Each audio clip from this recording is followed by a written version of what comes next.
صحیح بخاری حدیث نمبر 216۔ رسول اللہ صلی اللہ علیہ وسلم ایک دفعہ مدینے یا مکے کے ایک باغ میں تشریف لے گئے۔ وہاں آپ صلی اللہ علیہ وسلم نے 2 شخصوں کی آواز سنی جنہیں ان کی قبروں میں عذاب کیا جا رہا تھا۔ آپ صلی اللہ علیہ وسلم نے فرمایا کہ ان پر عذاب ہو رہا ہے اور کسی بہت بڑے گناہ کی وجہ سے نہیں۔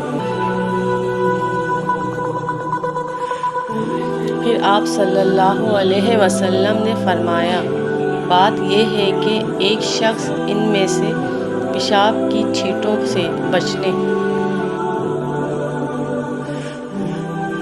کا اہتمام نہیں کرتا تھا اور دوسرا شخص چغل خوری کیا کرتا تھا۔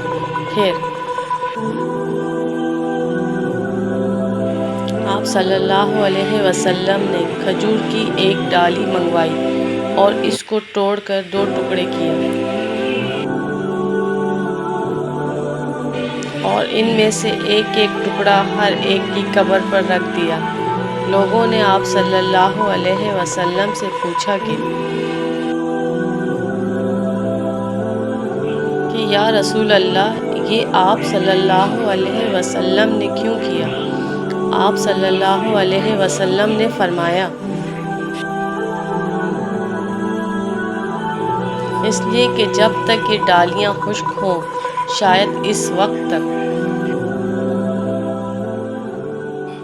ان پر عذاب کم ہو جائے۔